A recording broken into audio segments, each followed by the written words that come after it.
You're in a good place now. You are listening to Perspectives with Ashley Burgess. Welcome back live to Live Your True Life Perspectives, and I'm your host, Ashley Burgess. We got a great show for you today, We're going to be talking about black and white thinking. And we're going to talk about why we do it, we're going to talk about how it starts, and we're going to talk about what happens, what the effects are in our relationships, friends and family, co-workers, marriages. You know, I find a lot of times in my work, when I hear clients talk, you'll hear people say always and never, okay? And that's a big one. They always do this. They never listen to me. They always do that. And it's interesting because when we think about this black and white thinking, and we take it into consideration of what's really happening, we don't realize how we have a tendency of making one person an angel and the other person a villain. And it's interesting how that can happen, and it's interesting how we can get down that slippery slope, right? And it can happen to the best of us. Somebody can do something great, and we can see no wrong.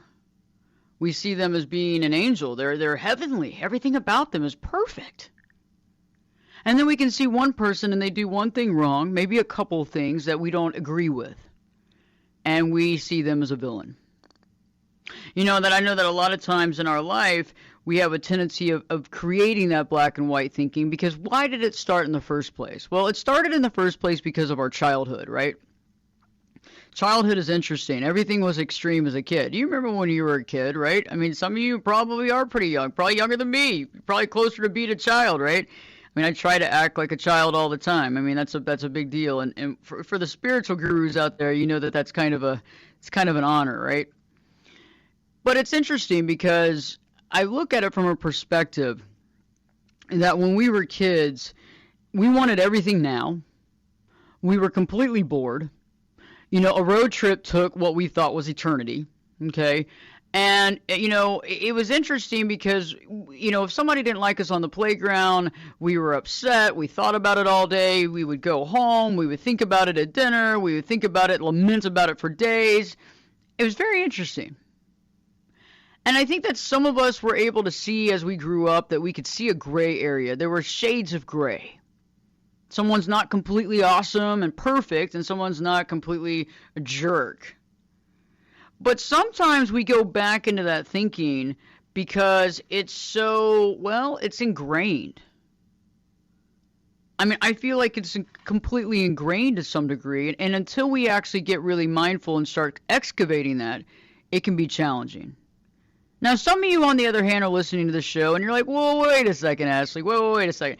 I don't think black and white at all. I am living with someone who is. And it's overwhelming. And one day, I can be the most amazing person. And the next day, I can be the biggest jerk on the planet. And that really upsets me because I'm not the biggest jerk on the planet. I'm actually a good person, and I do good things for this person, but it seems like I have to be on my tippy toes day in and day out to make this relationship successful because they only see the things that I do that they consider wrong. And I understand that, and I understand where you are, and I can understand that that can be not only stressful, but also kind of depressing. When you're wanting someone to not only understand that you're there for them, that you care for them, that you're married to them or you're living with them and whatever, it's hard when someone doesn't see your contribution. It's hard when someone doesn't see you for your value. You know, it's interesting. I've belonged to some organizations throughout my life and been on the radio for a very long time. And it's interesting because when you go, I guess the first time I was on the radio, the very first show was May of 2012. And I consider that a long time. Consistently, every week, multiple times a week. And it's interesting because I remember in a situation when someone told me it wasn't what you did, it was how you left this particular meeting. And I remember thinking in my head, I've dedicated XYZ amount of years to this situation, and you're basically chalking this whole thing up to the way this one meeting went? And that's how you're going to look at me and define me for the rest of my life. Well, you know what? I'm done. And, you know, I realize life is interesting because you end up moving out and you hang out with people that finally get your value and see it to some degree. And I've realized though that when someone paints us, and I think some of you might have heard this before, and if you've watched any of the stuff that I have on my website or on my YouTube, if you go to ashleyburgess.com or you go to YouTube and you put in Ashley BER, remember no U's, BERGES, and I talk about this, about the painting being painted black or being painted white. And there was a time in my life where I was dealing with a particular family member who was painting me black. And I never really knew when it was going to happen. But when it happened, it really hit home. When it happened, not only did it hit home, I mean, that's a saying, right? But I think it really shocks you. And I think in the beginning when it begins to happen and you're not prepared and you don't know what's happening, okay, when you don't know what's taking place, you kind of get fearful, you wonder what's being said, you're wondering what's going through their head, you're trying to make it right, you're getting on the call, you're getting on the phone, trying to call them, they're not answering the call. And it's very interesting because what I found is that when this is happening, I call it avoidance, right? There's this avoidance to you. Because when you were painted white, you could do no wrong. You could call at 2:30 in the morning and that call would be answered with a smile. Okay, not that you did that, but you know what I'm saying. But it's interesting how you can go from being the coolest, best person in the world, that person literally will call a million times a day, check in, text message, whatever that looks like, and then in the blink of an eye can switch. And so if this is happening in your life to you, how, I ask you a question, how are you dealing with it? How are you processing it?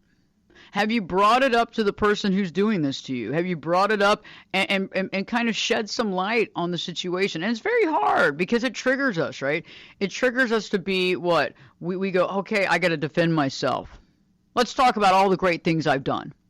Let's talk about who I am. Let's talk about the dinner that I brought you yesterday when you weren't feeling good. Let's talk about all this stuff.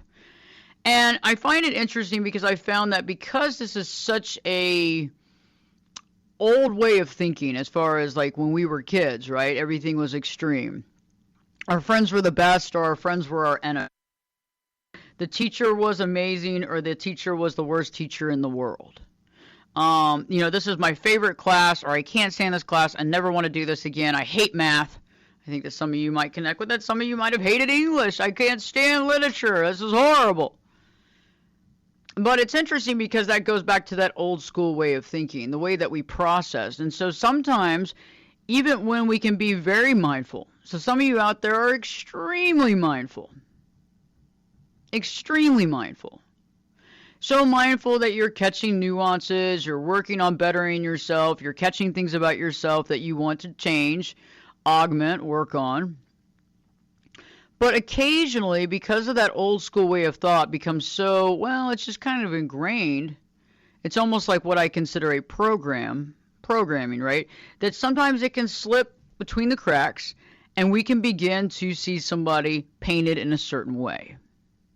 We see this all over. We see this in family dynamics. We see this especially in the work and business dynamic, right? Where somebody is kind of sought out for being the greatest employee and someone's sought out as being the most horrible person to work with. If you can, avoid working with so-and-so. Oh, he'll hate it. Oh, he'll hate it, And it's interesting because if it would be interesting if we think about it from putting ourselves in that position. Because I think also when we start champion somebody as being perfect or basically considering somebody to be the villain, we tend to find other groups of people that we connect with and we start telling them how we feel about them. And we start spreading the word, good, bad, or indifferent, and we end up joining forces. And I find that that's what makes it challenging. And we have to look at it from the perspective of, would I really approve of this if this was happening to me? And I found that some people are painted so black so well that many people can fall into the trap. And I look at that and I think about how often we have a tendency of taking sides.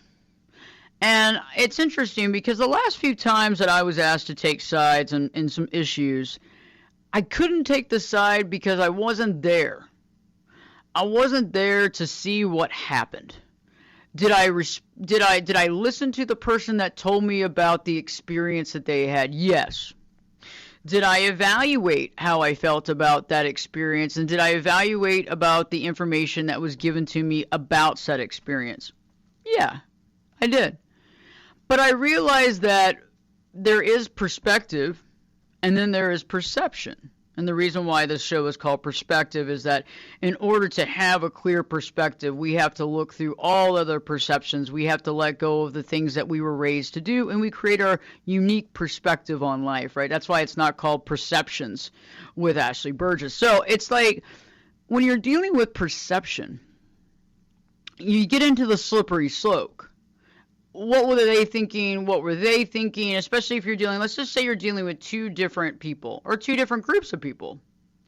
What were they thinking? What were they thinking? What were their real motives? What were the motives over here?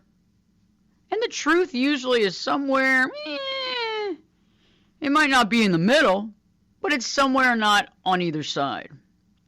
And I've realized that unless I was there to see it for my very eyes, to know inside and out what took place, I can't make a judgment call. I can have a good idea, I can have a beat on things, but I can't make a judgment call and say, this is the truth, no question, I'm going to put my name on this and validate it. No way. No way. And it's interesting because when you realize that, so many people are validating. So many people are validating things that they don't know. So many people are putting their stamp of approval on things that they have no idea. And I find it interesting when people start ganging up at people, and you see it at the work environment very often. You see it in the higher education as well, and in the education and schools and stuff like that, because there's a lot of politics. And I find that interesting too, because the other person that's being ganged up on has a very difficult time proving their value and proving their innocence and proving who they are. And the other side of it that's interesting is that the ones that have been heralded as angels really can do whatever they want to do. There is no rules for them. They fly above the rules. And so I want you to think about that today. We're going to be talking about how often are you painted black? How often have you been painted white? How often has somebody asked you to take sides? Okay, I think that's an interesting thing. And then to think about, has this been done to you, and how did you mitigate it? How did you remedy it? What did you go through to try to show, convince, illuminate other people about your reality? Later on in the hour, Dan Nelson, our resident historian and genealogist, will be joining us for a history lesson today. You know how much I like history. It's always good because, history does have a tendency of obviously repeating itself multiple times. So it's always good to be boned up on our history, to know a bit about that. Also, I'll be talking more about this, and Dan will be joining us here in the third segment. And we'll be returning here in a few minutes with a short commercial break. And so please tune back in, because we'll be identifying the black and white thinking, understanding what that looks like, and being able to see, am I doing this? Is it happening to me? And how to offset that, right? And how to deal with that properly. So stay tuned. Live your true life perspectives with me, your host, Ashley Burgess. We'll be back this time. I'll be back this time. 2 shakes.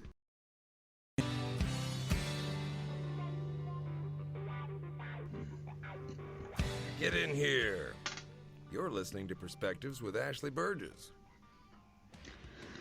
Welcome back live to Live Your True Life Perspectives, and I'm your host, Ashley Burgess. It's glad to be back today, and today we're talking about black and white thinking. Extreme thinking, right? Think about it.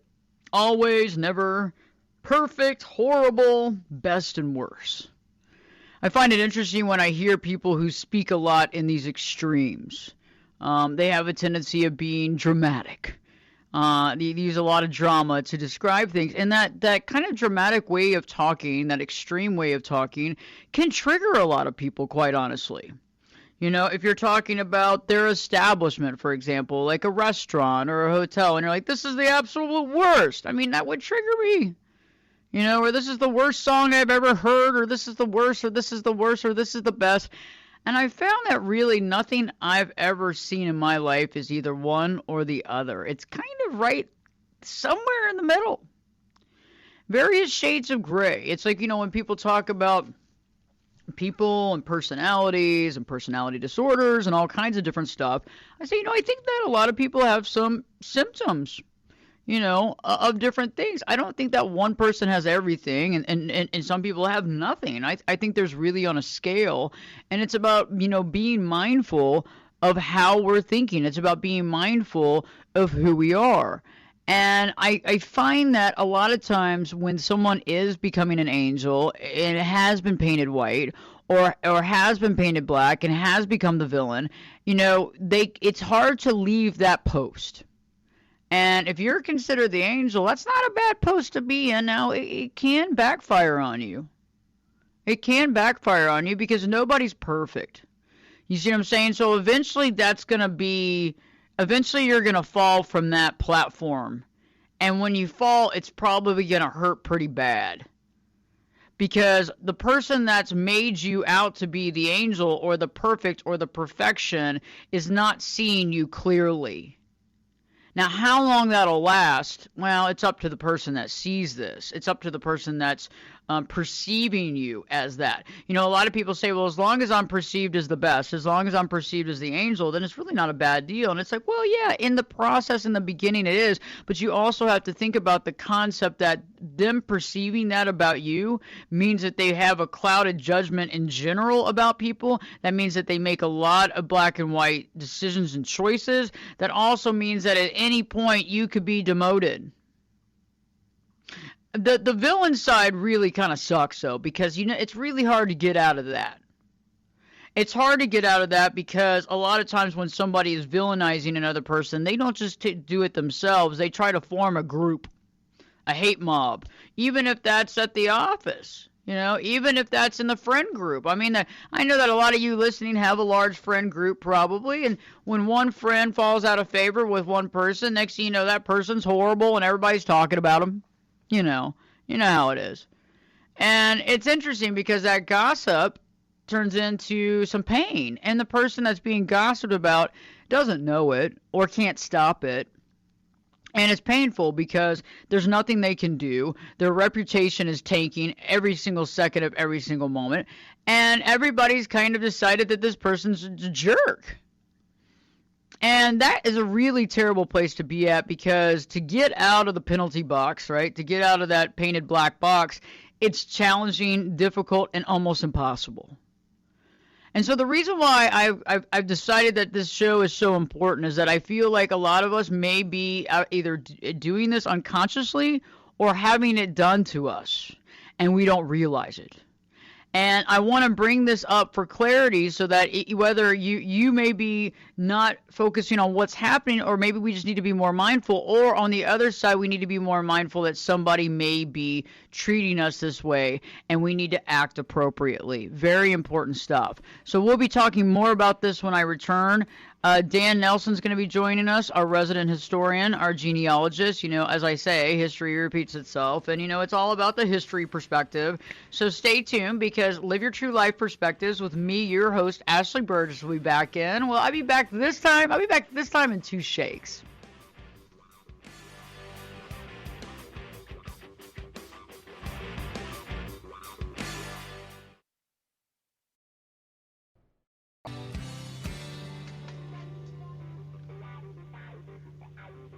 Turn it up and jump in the deep end on Perspectives.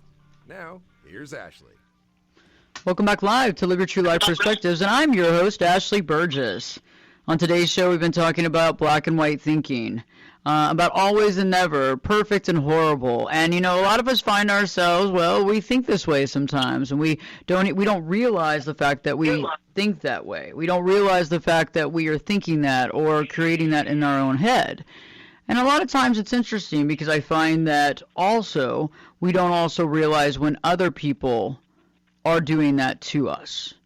And I find that that's very important to think about because I feel that when we don't realize that, we get sucked into trying to either change, we get sucked into trying to change or to be better, we get sucked into trying to augment the reality. We also get sucked into trying to be different.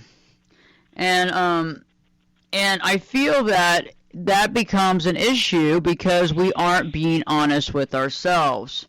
And I find that that's also something that we have to figure out, because we get to the point where we're trying to make somebody see our value instead of us realizing that it's not about that at all.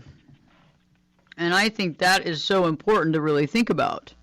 And I think that is something that we have to really analyze, because we start actually getting to the point where we're not being ourselves. We get to the point where we're trying to impress somebody. We get to the point where we get defeated. I mean, how often have you come across someone you don't even realize has colored you black or villainized you, and you've tried everything in the book to be the best person, you've done everything to go out of your way, you've tried everything, you keep doing it, and what happens? You start getting sad, you get depressed, you maybe get resentful, you might get angry, you might say, you know what, I'm going to block them, I'm over this, I'm tired of this, and because you keep trying to jump through a hoop, and it doesn't work, nothing works. But a lot of times in those situations, we don't realize that that is what has actually taken place. Because if we knew, we would realize the situation we were in. Now, some of us would still try to convey the message, change the situation, make them see us, and make them see us in a different light. But in reality, you know what? It's like if we knew that the situation was happening and they were actually seeing us using black and white thinking, and they had put us in that penalty box, we would actually probably act different. Many of us would probably stop right there and say, okay, I'm going to go on and be very observant. I'm going to explain how I feel, and that's what I'm going to do. And if they don't understand that, or they don't want to see the reality, I'm out. I think that also some of us get sucked into the love bombing. We get sucked into the people that really, we can do no wrong in their eyes, right? And it's very powerful and fun. But is that real? And that's the question we have to ask. Is that real? Because to some degree it's not. Really, it's not real at all. And so we end up finding out that we're judging ourselves about how great we are based on this particular perception of this other person, when we don't realize that honestly they've painted us white. And you can use whatever colors you want, but the reason why we use white and black is because it's extreme, right? There's a gray. But it's like we don't realize that, and so we start catering to them. They start being our world because they see us, right? They see us, all our value, all our amazingness. And I always think that that's very interesting, because we're kind of working at a deficit, because we really need to see and spend time with people and be in organizations and hang out with other people and be involved in groups where people see us authentically and for who we are. We might not always agree with one another. We might not always agree with our thoughts or feelings or decisions or whatever, or the way that we do certain things. But at the same point, we all have a right to speak and talk about what we need to talk about. And nobody should become the angel or villainized. And I find that that's what's happening in a lot of our organizations, especially a lot of us are working for companies, and many of you out there work for companies where you feel like it's completely political. Correct?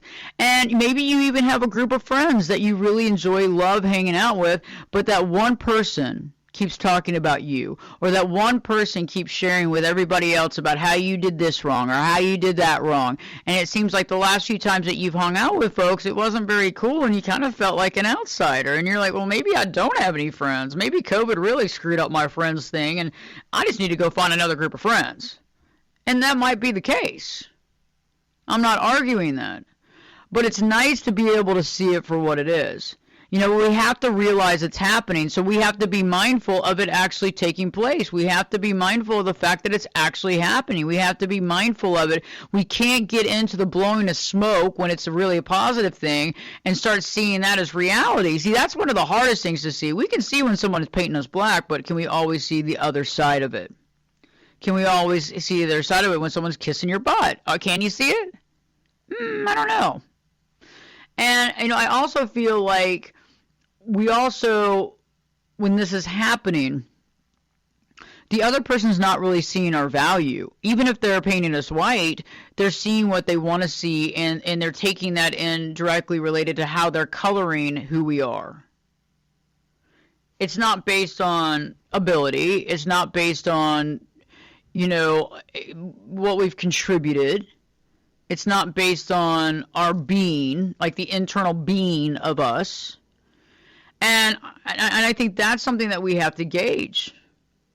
I also think that many of us need to ask ourselves, how often are we listening to other people tell us about other people and making that as our reality without ever really seeing that for our own two eyes or being a part of it? And I know that, I've been in the middle before. I've been in the middle where I'm listening and, and then it's like, well, God, I hear it, but I mean, I don't know. I mean, I want to believe it. I don't want to believe it. I mean, we've all been on those sides where you want, okay, well, you want to believe somebody, but then it's like you're kind of cornered because you like all the people involved, or you generally like everybody involved, or you don't hate anybody. I've learned a long time ago how not to hate anybody. I don't really even dislike anybody. I mean, there's a few people that I don't trust at all. They're not around me, and I do not keep people that I don't trust around me. I know that people say keep your enemies close. Well, you know what? Those people never knew what to deal with enemies at all. Yeah, but it's interesting because it's about trust versus not trust. It's about authentic versus unauthentic. It's not about, savior or angel or, or villain. And so we'll talk more about that here in just a little while because I want to give you some tips and some golden nuggets of information in our last segment here and after this segment to really help you to really see when it's happening or understand how to deal with it or be able to just ask those questions and be able to connect with yourself and resonate with that higher frequency to know when somebody's doing that, and also to connect with the fact that when you're trying to impress on them that you're a good person. Because when we try to impress on other people that we're a good person, we kind of lose out on our own identity. Now at this time, it is time for our historical perspective, and Dan Nelson is our resident genealogist and our resident historian here. And so Dan, so glad to have you on the air. What do you have for us today? Well, this is actually a story from my own family tree. This is my 13 times great-grandfather, Christopher Newport. Sounds like one of those made-up names, with the last name Newport. But anyways, he was born in 1561 in Limehouse on the River Thames in England. And he went to sea, because, of course, if your name's Newport, you've got to be a sailor. And he quickly rose to the rank of master mariner. And he went into basically the Navy, but became a privateer, which was a legal pirate, where he was an English privateer, so anybody that England was at war with, he could go and attack their ships. So he raided Spanish freighters in the Caribbean. So, Dan, you were in the Caribbean talking. Can you continue from there? Yes, I can. Anyways, he was in a fight, and during that fight, he lost an arm. So he started to really, take the image here of a pirate with losing one arm in battle. So for 20 years, he kept doing these raids, a lot of them off of Cuba. And his big prize in 1592, he captured a Portuguese ship when they were at war with the English, and it was the greatest plunder of the century. So they captured 500 tons of spices, silks, gemstones, and other treasures. And then he raided a town called Puerto Caballos, and then he ended up taking back to England, to King James I, 2 baby crocodiles and a wild boar, because he had a fascination with exotic animals. And, when you're the king, you could do that. So he had a great reputation, a lot of experience. So he was hired by the Virginia Company of London, which the Virginia Company was charged with settling Virginia. So he was told by King James, hey, you need to go settle a colony here in Virginia. So he took a ship with 71 colonists, all male. One of them was John Smith of Jamestown fame. And he himself, Newport, was a governing member of the council. And when they got there to the bay, he erected a cross at the mouth of the bay and named it Prince Henry, or Cape Prince Henry, to claim the land for the crown. And then he basically ended up setting up Jamestown. And they were there, building their fort and all that kind of stuff. So they said, okay, well, the fort's done. Why don't you sail back to London and get some more supplies? So he sailed back with a load of pyrite. For those of you who don't know what pyrite is, that's fool's gold. So not so good when you get back to London and they go, hey, dude, this is just no good. This is fake stuff. But he left behind 104 colonists because there was another ship that had come also. And then when he came back to Virginia with additional supplies, because times were so tough that half the colonists perished in the winter of 1607, 1608. So he said, hey, you need to get out of here again to go get some more supplies. So at the time he left, he brought 120 people, and now there were the second time 120, so now there were 158, which means 38 out of the 71 had survived. So he heads back, takes a Powhatan tribesman with him named Namontauk to London, and he was very popular to bring this Powhatan prince back. And then he showed up with, took off with about 150 tons of cargo, including 2 women from England, a gentlewoman and a woman servant. And they went back to Virginia to sort of crown Powhatan as a ceremonial king, reporting to the English. And he didn't care much for that. He said, I'm already a king. Why do I need your king to be, bowing down to your king? So then they set up the third trip. And on this third trip, it was a huge voyage. And they had 9 ships. And they hit a massive 3-day-long storm and became separated. So the ship he was on, the Sea Venture, was leaking heavily, lost her caulking, so they drove her upon a reef outside of Bermuda to keep her from foundering. And from that one ship, they were able to build 2 ships, so 150 colonists, smaller ships, and crew members, and 1 dog headed out, and they got to Jamestown 10 months later than planned. And while they were gone, 80% of the colonists in Jamestown had died during what they called the starving time. And so they get there, they didn't have a lot of supplies to share because, of course, they'd used them on Bermuda. So they said, hey, we got to go back to England. So they boarded up everybody from Jamestown on the ships, again, to go back to England, and that would have been the end of Jamestown, the end of a lot of our ancestors that caused us to be here.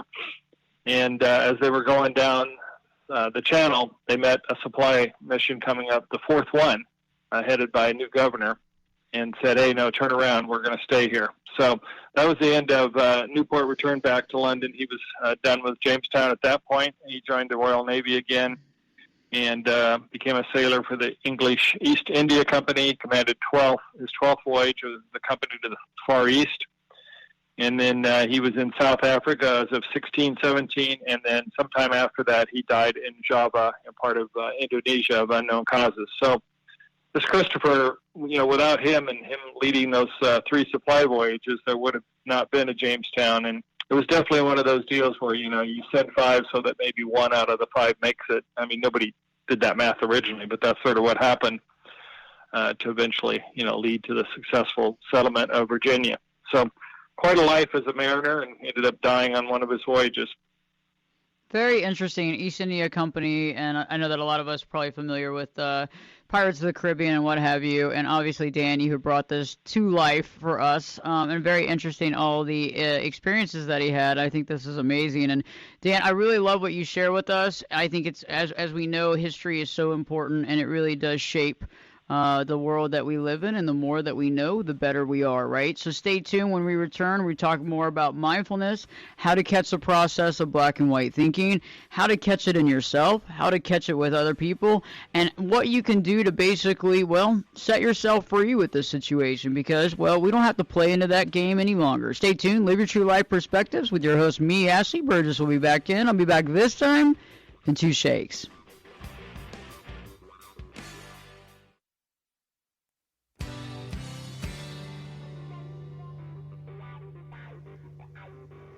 This is Jake Busey, and you're listening to Perspectives with Ashley Burgess.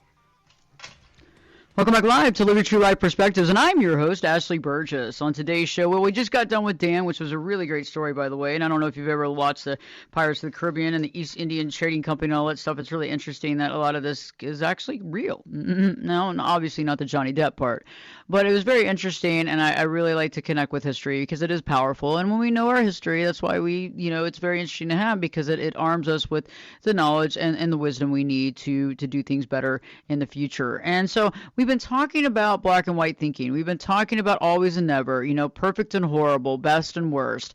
And, we talked about the concept of how it happens to us. What happens when people are coloring us black? What happens when people are coloring us white? How do we know? Also, how do we know when we're doing it? So the first thing that I want to bring up here in the last few minutes of the show here, and if you're wherever you're listening to, wherever you're listening to the show nationally on USA Radio Networks, GCN, what have you, whether you're watching, some folks are watching on social media, on Facebook. You can also start there, and you can actually watch the show, the video part of the show. However, the very first thing, and on YouTube, and the very first thing is, mindfulness. Mindfulness is key here. Mindfulness is totally key. Until we're mindful of what we're saying and doing, and more than that is our thoughts, how we think about someone else. Until we actually see how we feel and think about someone else, we cannot understand why we make choices that we do. We have to understand the thoughts before we understand the actions behind them. And that goes two ways, too. So us being mindful to make sure that we're not doing that, but also for us to be mindful to catch if we're doing it and for us to correct that, but also to be mindful if other people are actually doing that to us. Many times we can fall prey into that, trying to prove our value. We can try to be better than we were yesterday, just trying to prove to them, not for us, which we should be being better than we were yesterday, but that should be a personal situation. We need to catch the thought process when it's happening in our life. We don't want to fall trap into trying to prove ourselves to other people who do not see our value. And I think that's one of the biggest things that I want to underline in today's show is that if someone doesn't see your value, we got to put it out there. We got to put it out there. We got to say, hey, you know what? I feel this way or I feel that way, or hey, I just want to point out something, and not aggressively. Because the other person might not realize it, or they may realize it. They may be fully conscious of what they're doing. But I don't think many people are. And I think the black and white thinking is groupthink a lot of times too, right? Because it's easier to sit there and villainize someone or make them an angel instead of sitting there saying, well, they did this, and, well, they did that, but they did this, but, oh, they did that. You see what I'm saying? And so, and I think that, us in society, with everything that's going on, everybody wants the quick news, right? Everybody wants the quick story instead of really analyzing, okay, there's good sides, bad sides, there's positives, there's negatives. And I think ultimately we have to see that black and white thinking in our life. We have to see it. We have to observe it. We have to be aware of it. And I feel like that's when we finally become a powerful individual, is that we begin to see all sides of folks, because we have all sides to us. Nobody's perfect. I haven't met anybody that's perfect. I've met people try to be perfect, but man, the more and more you try to be perfect, the harder it gets. It's like we have to allow ourselves to be somewhat human, but working to be better than we were yesterday. Trying to figure out, how can I better myself? What can I do? How can I be better to other people? How can I be better to myself? How can I, unconditionally love people? How can I unconditionally love myself? Really forcing us to not talk about people or to gossip or to be in that level, but to actually use that time and energy and expertise into making ourselves better. And that's what's so powerful. If you weren't doing that, you wouldn't be listening to the show, period, end of story. And, I get that. And so it's, like-minded talking like-minded. I know that to some degree I've probably been preaching to the choir a little bit today, which is good. It's not a bad thing. Reinforcement's not a bad thing because it keeps us on track. If you haven't already, please check out my website, ashleyberges.com, ashleyburgess.com, or check out my other website, www.the10daychallenge.com, and just the number 10, the10daychallenge.com. So in the meantime, check out some of the latest videos that we have up on YouTube. We put up a new video every week, at least one, and we'll be putting up another one here, I think, tomorrow. And if you have any content or thoughts for the show, please reach out as well. You can go to theashleyburgess.com. You can click on that contact sheet, and you can send me a message, and I will get back to you ASAP. I hope that you have enjoyed the show today, and we have another show for you next week. We are not preempted by any sort of basketball, I don't think, from here on out. We'll see. There might be, but we won't be next week. So stay tuned. So we'll be here on social media. We'll also be live on national radio in the process. So I look forward to seeing you, and in the meantime, have a great day. And don't forget to live your true life and live your true life perspectives with your host, me, Ashley Burgess. We'll be back in. I'll be back this time. Well, I'll be back in 3 shakes.